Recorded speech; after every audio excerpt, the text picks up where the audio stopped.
Hello everyone and welcome back to Cornucopia Farmstead.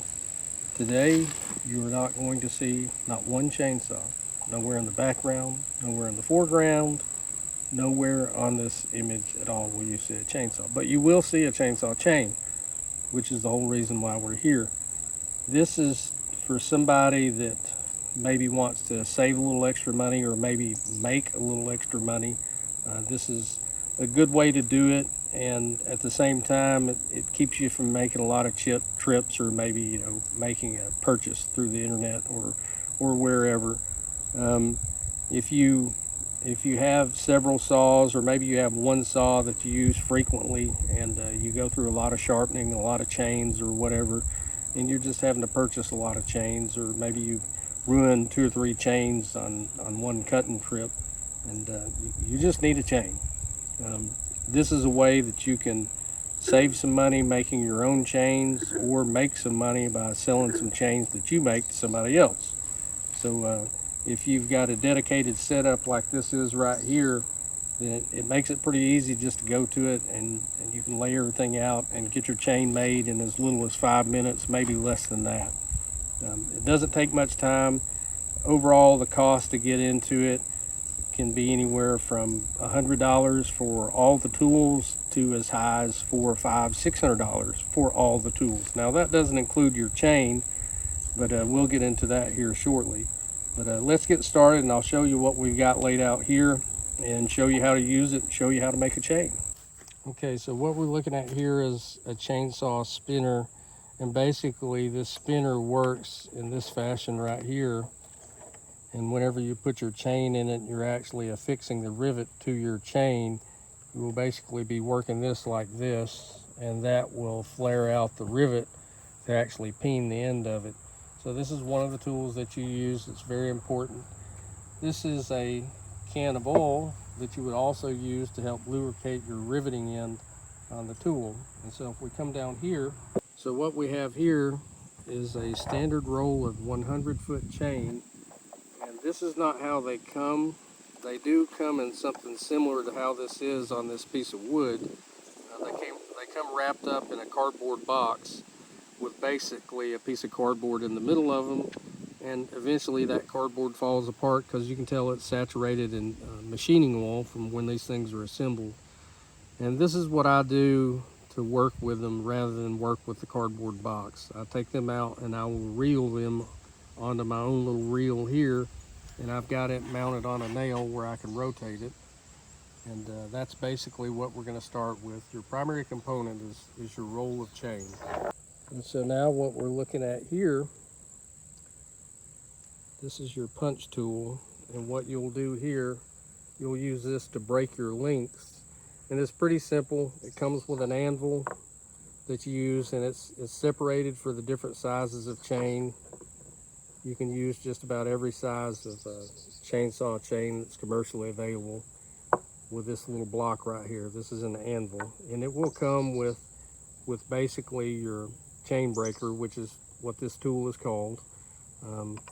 You can get this together. It has a couple other little small parts with it that you can interchange because they do wear out. So if we come down here, this is basically your tie straps, which is this little small piece right here. And then you have your rivet strap, which is this piece right here. Okay, these two go together and they connect your drive links. So they go like this together, and then you assemble them with the other tool, and basically it will go like this right here to help tie one chain to the other through your drive link, which is right here. And so that's how you connect the drive links together.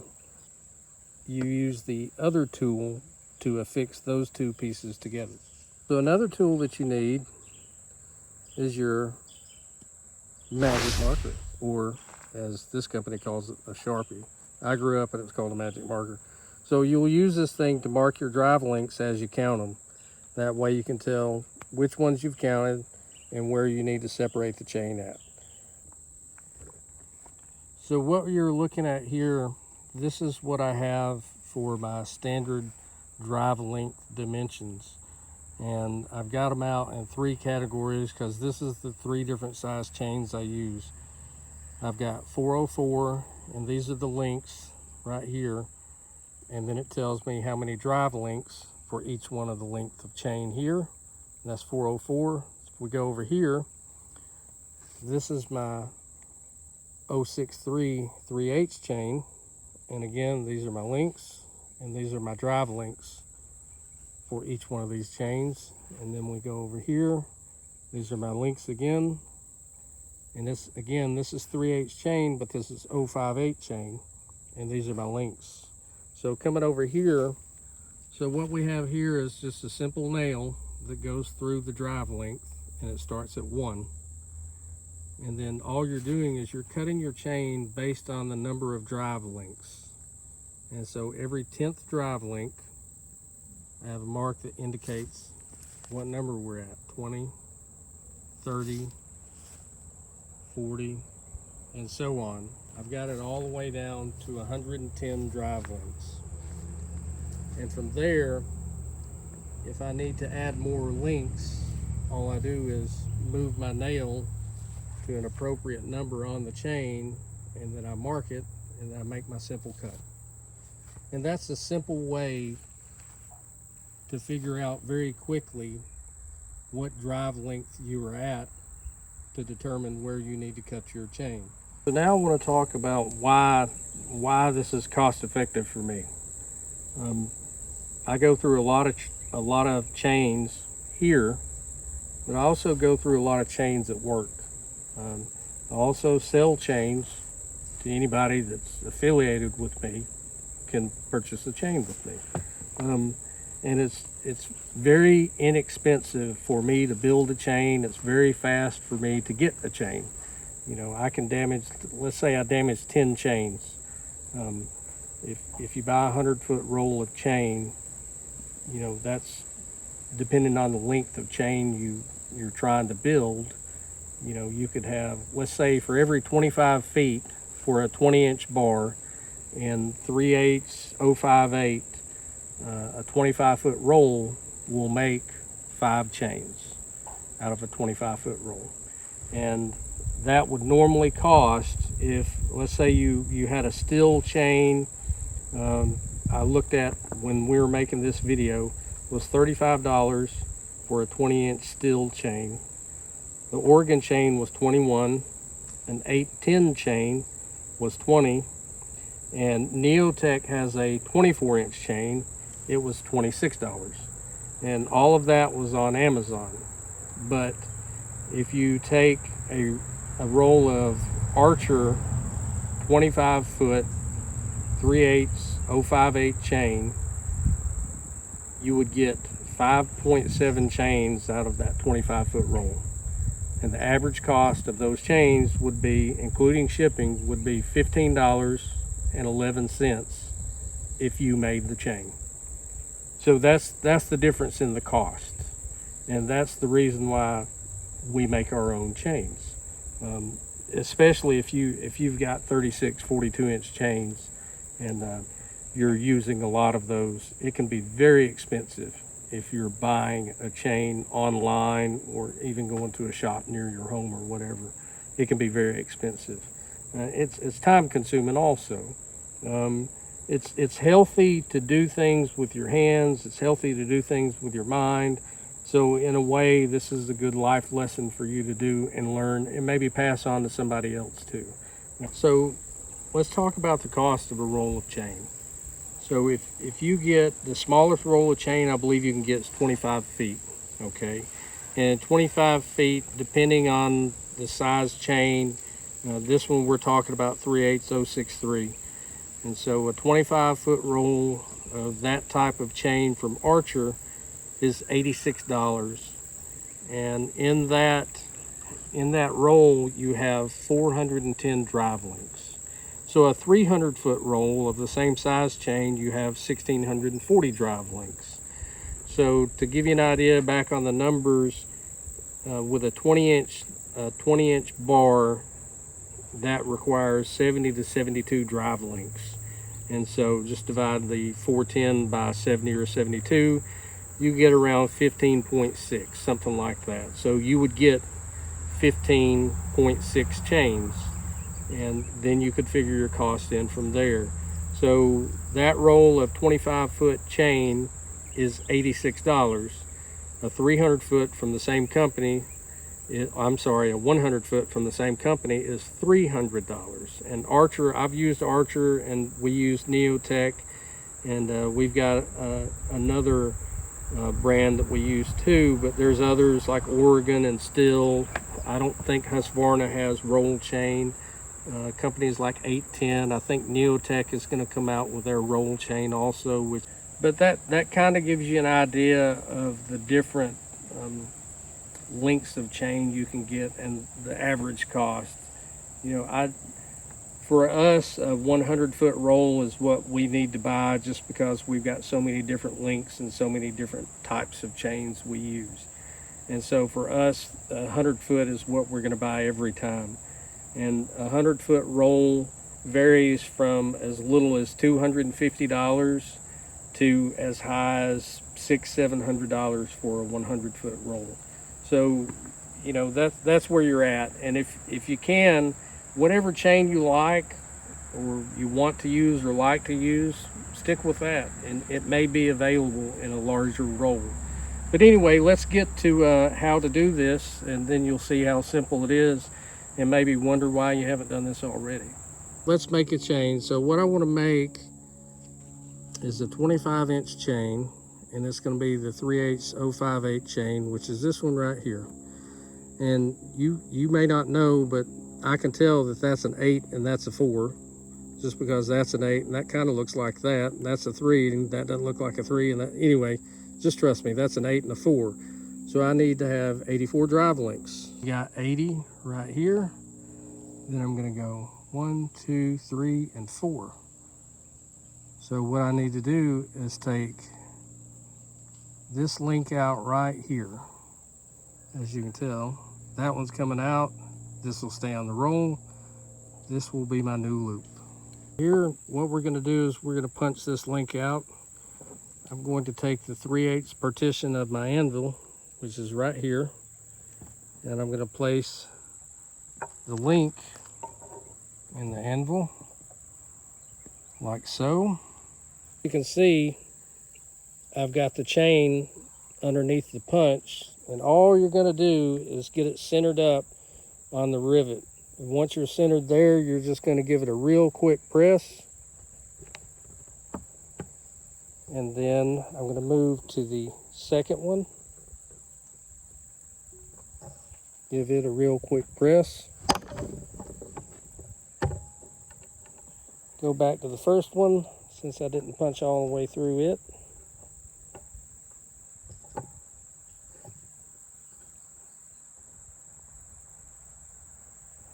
Press it one more time. And now you can see that our rivet is out. Okay, so what I've got here is the two ends of my chain here, as you can tell. I'm going to place my rivet link inside each end of the chain. Okay. Now I'm going to put my tie strap on my chain.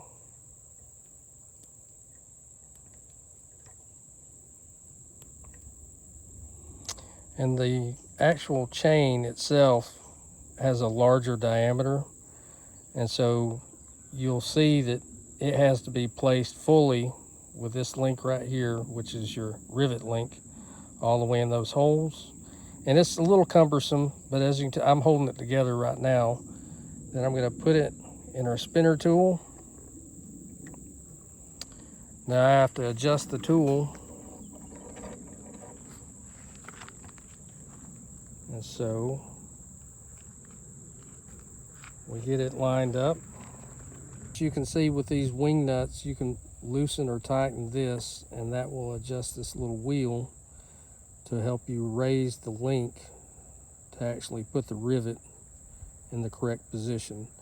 You want it centered between this device and your actual anvil over here, as you're going to be turning each one of these, but this one you're actually going to turn much more. And while we're here, I'm going to get this set up. I'm going to get this right against the back of the rivet. And so what we're going to do now is just put a little bit of oil on it. That's a little bit more than a little. That's a little. And so now what I'm going to do is, as I turn the actual spinner, I'm going to turn the rivet closer to it, and it'll make contact. I'll turn it a couple of times, turn the rivet a little more, turn the spinner a couple of times, and the link will move on you. It's going to do that on any of them, unless you use a ball peen hammer. I'm going to keep turning, and you can see that the gap is closing between the two straps. And you don't want it to be very stiff on there, but you do want it to be stiff. Okay, so that one is on. I'm going to back it out. I'm going to rotate to the other rivet, get it in position. There it is. I'm going to start turning this, rotate on the back, rotate a little more, and as you can see, the gap is closing more, and I'm still putting pressure on it. And as I'm doing that and I rotate, I'm actually flaring that rivet to where it makes it to where those straps don't come off. And so as you can see, this part of the link right here looks really good. It's got good movement, very little play in it. But if you look at this one, there's a little bit more play in that link right there. So I need to spin it a little more. But what you're doing, as you can tell right here, these are the standard links that are made. And while you're looking at this picture, I neglected to say, but this tie strap, there's always a little cutout in it. And that cutout needs to be on the bar side where it actually contacts the bar. I'm sure it won't cause much damage if you get them reversed, but it's intended with that little cutout to be on the actual bar contact part. For that, the reason why I can only assume is to have better clearance, and it won't actually bring the drive link off the bar tip or off your sprocket. So make sure and do that whenever you are assembling the chain. A little bit better. And what we want to do is see this gap right here close a little bit more. So I'm just putting more pressure, spinning as I go. And I think that'll do it right there. So yeah, that's acceptable to me. It's still got more play than the other side, but it's not too bad at all. And as you can tell, our rivets are nice and peened, and so this strap is not going to come off. But there you go. That is a 25-inch loop of chain. It costs all of about $6 to make, not including all the tools or anything like that. But you know, we make enough chain and use enough chain. It's worthwhile for us to have the tools and have the supplies to be able to make the chains, and plus you can make some money at it while you're doing it if you want to make a little extra money. But there you go. We appreciate you for stopping by. We appreciate you for hopefully enjoying our videos. And thanks for everybody that's been following along. You know, we've really enjoyed helping, you know, people out, and hopefully you'll return the favor and help somebody else too. And hopefully this, you know, some of the things we do will save you money. It's everything we do is, you know, because it's necessary. And if we don't have to spend the money, then we're not going to spend the money. But if we can save money, we're going to save the money too. And if y'all can do that, that's a pretty good idea to do. But anyway, we hope you've enjoyed it. And thanks for everybody that's been following along. Thanks for all of our new and our old followers. And we appreciate everybody out there. I want to say hello to Indiana Doug. And hope you're doing okay, buddy. really enjoyed seeing what you put out lately. That means a lot. And hopefully you're doing okay. And Dean, hope you're doing well too, bud. But anyway, y'all take care and y'all have a good rest of the evening. Let's get the next work week started. We'll see you next time.